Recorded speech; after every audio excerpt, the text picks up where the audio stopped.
Self-service students, I hope that you all are having a good weekend, and I wanted to take a few minutes to talk with you about the creative writing assignment, the first draft of which is due Monday, final draft Wednesday, and my hope is that through this video I can give you some ideas that will guide your writing and revision process.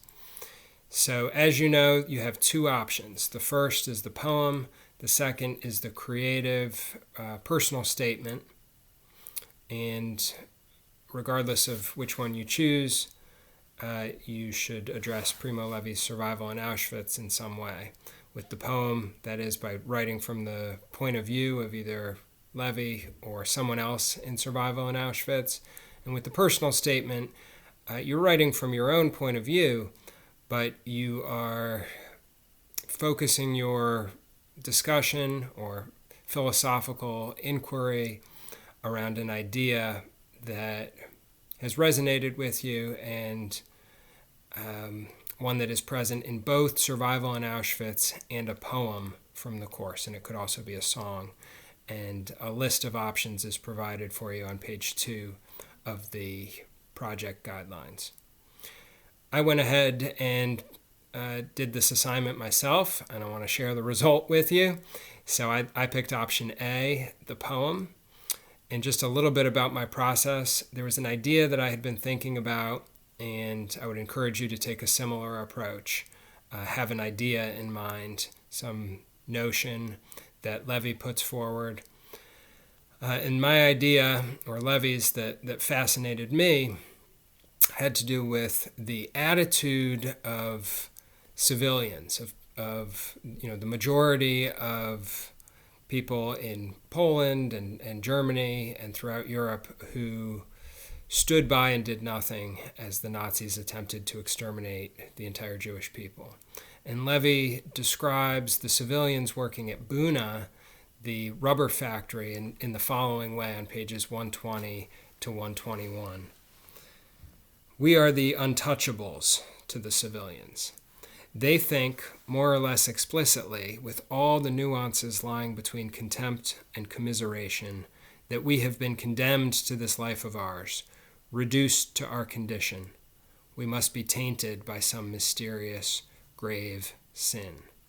So he's very eloquently noting that to the civilians, the Jewish people seem deserving of their fate, that there is something innately sinful about them. And he goes on to say that the civilians mistaking the effect for the cause. That's a little bit further down in the same paragraph on page 121. They judge us worthy of our abasement. So in other words, the civilians observe the Jewish prisoners in Auschwitz. They see them steal and scavenge. They see how filthy and ragged they are. And they seem to assume, the civilians do, that the Jews are naturally like that, and that this is the cause of their being imprisoned, when in fact, of course, the reality is that their condition and actions, such as stealing, are the effect of being placed in such a horrible situation. So I knew I wanted to incorporate that idea and maybe even some of Levi's language through the use of direct quotations in my poem. And then I also was really interested in the 3 workers of the lab chapter, die drei Leute vom Labor. I don't speak German, so I probably mispronounced that a little bit. Where Levi and the 2 other Häftling, or prisoners, are put in a very privileged position in the lab, and Levi is incredibly appreciative of this opportunity to work indoors. It's more intellectual work than it is physical. It's nothing too challenging, honestly. The Jewish prisoners aren't given tremendous responsibility as chemists, but it's a position that Levi knows is going to enable him to survive longer and to steal items from the lab that have value. And it's really a kind of paradise compared to what Levi and most prisoners in Auschwitz had to do as work for Levi, that is, prior to being placed in the lab. So I wanted to incorporate that experience as well into my poem.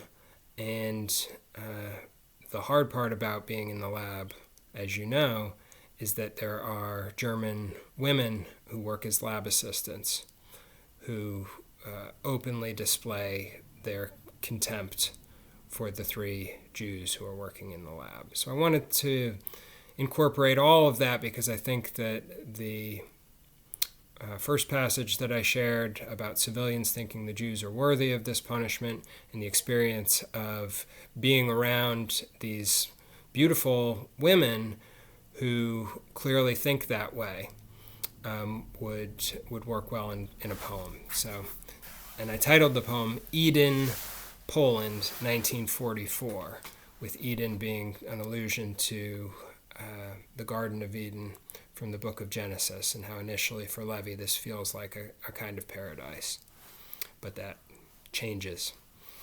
Eden, Poland, 1944, on Primo Levi's survival in Auschwitz. The temperature in the laboratory is wonderful, 65 degrees, like a paradise of old, after what we're used to. Our hands, filthy like the rest of us, bloodied, frozen as the iron levers we wedged under wooden sleepers, have returned to us, at last warm and our own. I pick up my pencil and open my notebook. I am seated, my ill-fitting wooden shoes resting lightly on the polished floor. I survey the lab, an Eden of unnatural fruits, delicacies to be harvested, pocketed, outside the gaze of our supervisor, but readily we've become skilled in this art, and bartered on the open market of the lager for rations of bread and soup. Soap, petrol, alcohol, the demand is there. The chemical examination has finally yielded returns. I am a lucky one now, and I feel it each time I enter the lab, except when I catch a glimpse of myself in the eyes of my 2 fellow Häftlinge.